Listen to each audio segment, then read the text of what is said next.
국제 원자력 기구 IAEA가 조금 전 일본 후쿠시마 원전 오염수 해양 방류 계획에 대한 최종 검토 보고서를 공개했습니다.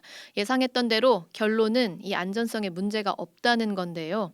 국제팀 권민철 기자와 이야기 나눠보겠습니다. 안녕하세요. 네, 안녕하세요. 네, 핵심 내용 지금 방금 나왔어요. 핵심 내용 뭔가요? 네, 라파엘 그로시 오늘 일본을 방문을 해서 4시 10분에 기시다 후미오 총리를 만났고요. 4시 50분부터 방금 전까지 네네. 이제 기자회견을 했는데 기자회견의 핵심 내용 그동안에 그 IAEA가 2년 동안에 7차례에 걸쳐서 이제 그 방류 계획에 대해서 평가를 하는 네네. 그 보고서를 냈는데 오늘 마지막 보고서인데 음. 이 방출 계획과 이행 과정을 평가를 했는데 여기에 이거 모두가 국제 기준에 부합한다. 이게 이제 결론입니다. 국제 안전성 기준에 부합한다. 문제 없다. 네. 예상했던 결론이죠, 사실. 네. 그 한번 2년 전으로 돌아가 볼 필요가 있는데 2021년에 일본이 네. IAEA에 우리 이런 계획이 있으니 한번 평가를 음. 해달라라고 했을 때 오늘 일본을 방문한 이 그로시 IAEA 사무총장이 한 말이 있습니다. 바로 일본의 계획을 환영한다는 것이었는데요. 당시에 한번 발표 내용 한번 들어보시죠. I welcome this important announcement. 저는 이 중요한 발표를 환영합니다. 이것은 후쿠시마 원전 해체라는 더 나은 진전을 위한 도로를 포장하는 데 도움이 될 이정표입니다. 일본의 요청에 따라 IAEA는 원전의 안전하고 투명한 이행을 검토하는 데 기술적 도움을 제공할 준비가 돼 있습니다. 네, 기술적 도움을 줄 준비가 돼 있다. 네.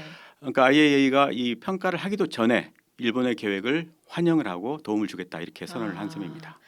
이런 점 때문에 IAEA의 활동의 그 신뢰성에 늘 문제가 제기돼 왔었잖아요. 네. 이번 검토 보고서 뭐 너무 결과가 방금 나오긴 했습니다만 그 브리핑을 들으셨으니까 문제 없습니까?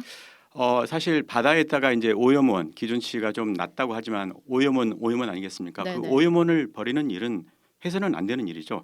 그런데 이 IAEA가 이렇게 해서는 안 되는 일에 사실상 면죄부를 준 거나 마찬가지다. 이런 평가를 피할 수 없을 것 같습니다. 따라서 앞으로 바다에 어느 누군가가 오염원을 투기를 한다고 했을 때 이 명분을 이 IAEA 같은 국제기구가 부여한 셈이다. 이제 이런 평가도 있을 것 같고요. 근데 일본이 이런 말을 계속 해왔어요. 이 원전이 있는 나라들은 어차피 모두 그 방사선이 담긴 물질, 방사성 물질을 바다에 버리지 않느냐. 우리만 그러는 게 아니다. 예. 이런 말 했었거든요. 삼중수소 얘기인데요. 이제 여러 가지 방사선 핵종이 이제 그 원전 가동을 통해서 나오는데 네. 그 중에서 이제 삼중수소의 경우는 그 핵종 처리 시설인 알프스를 통해서도 걸려지지 않는 물질입니다. 그런데 이제 후쿠시마 원전에서 오염 물질에 이 삼중수소가 많이 들어 있다고 이야기하면서 중국과 일본, 그러니까 한국도 봐라. 거기도 똑같이 중국 원전에서도 삼중수소를 방출하지 않느냐. 네네. 하지만 이 우리나라 고리 원전의 삼중수소와 후쿠시마 원전의 이 오염수에 들어있는 삼중수소는 종류가 다릅니다. 달라요. 어떤 종류냐면 우리 고리 원전에서 바다에 버리는 삼중수소는 전기를 만드는 과정에서 발생하는 것이고요. 네. 이것은 국제적으로 해양에 투기해도 된다는 그 기준이 있습니다.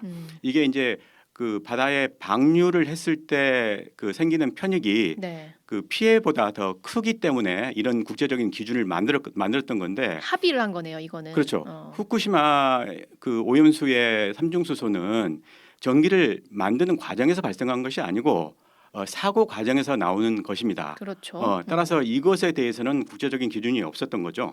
예. 그래서 같이 이제 동일하게 취급할 수는 없는 없다.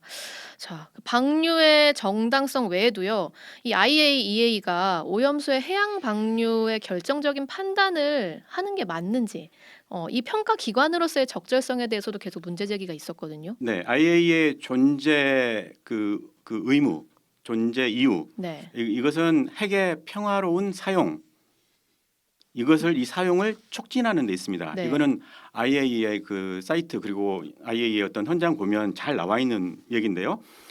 따라서 원자력 산업의 보호자로 통하기도 하고 또 원전 사고 발생 시에 이렇게 지원하는 역할도 떠맡고 있습니다.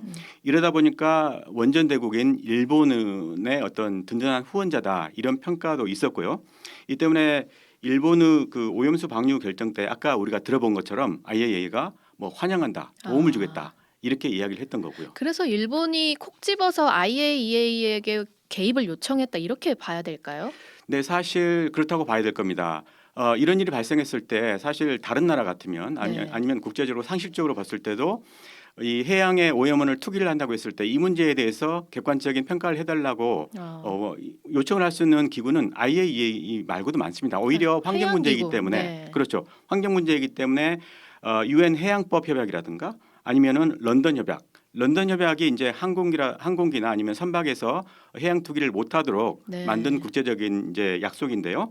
아니면 또 리우 선언이라는 것도 있습니다. 다 아시겠지만 국가들의 의무, 환경 보호를 위한 해양 환경 보호를 위한 국가들의 의무를 규정한 협약이죠. 네네. 또 국제 해양법 재판소도 있고요. 이 다양한 국제 논의 기구가 있는데 다 이들을 제외하고 IAEA만 콕 집어가지고 일본이 이제 요청을 했던 거죠. 그래서 이게 이제 환경 문제이다 보니까 우리 문재인 정부부터 그 지난해까지만 해도 이 대한민국 정부는 이 문제 후쿠시마 오염수 방류 문제는 런던 협약 총회에서 다뤄야 된다, 의제로 삼아야 된다라고 요구를 했었습니다. 아 그래요. 예. 하지만은 일본은 반대했죠. 이게 이제 런던 협약 그러니까 항공기라든가 선박에서 이 오염원을 버리는 것이 아니고 자기들은 이 파이프라인을 통해서 버리는 것이기 때문에 런던 협약의 대상이 아니다. 그렇게 이런 논리로 주장을. 이제 반대를 네. 했거든요. 오늘 이제 이 문제가 오늘 그 범정부 부처 브리핑 때 이 문제가 제기가 됐었어요. 이때 이제 그 해수부 기조실장 전재우 해수부 기조실장이 대답을 했는데 이 부분도 한번 들어보시죠. 일본 정부는 사실 이 협약이 항공이나 선박이나 해상 구조물에서 바다에 투기되는 부분을 다루는 협정입니다. 그러니까 이거는 육상에서 파이프라인을 통해서 가는 부분이니까 해당이 되지 않는다라고 일본은 주장하고 있고, 저희는 이 협약하고 의정서의 2조 목적에 보면 당사국들은 해양 환경 보존 보호하는데 노력해야 된다는 부분이 있습니다. 그래서 그 목적을 가지고 계속 총회에서는 다뤄야 된다고 저는 계속 주장하고 있는 상황이고요. 우리 해수부도 아직까지 이런 입장을 가지고 있는지 저는 몰랐어요. 약간 윤석열 정부의 스탠스에 좀 가려져 있다라고도 볼 수 있겠네요. 아마 올해 연말에 다시 한번 런던 총회가 있을 텐데 이때 네. 우리 정부의 입장이 바뀔지는 좀 두고 봐야 될 것 같습니다. 어떻게 보면 IAEA의 이번 그 면죄부라고도 할 수 있을까요? 이게 일본 외교의 승리로도 보이기는 해요. 네, 그렇게 봐야 될 것 네. 같습니다. 그로시 총장이 지금 우리나라도 오는 거죠. 예, 7일부터 9일까지 우리나라를 방문을 해서 이제 원전 전문가들을 만나는데 사실 이때 우리 이제 이 오염수 방류에 반대하는 우리 과학자들이 면담을 신청을 했거든요. 근데 이 면담을 받아줄지 이 부분 또한 한번 지켜볼 대목인 것 같습니다. 여기까지 듣죠. 권민철 기자였습니다.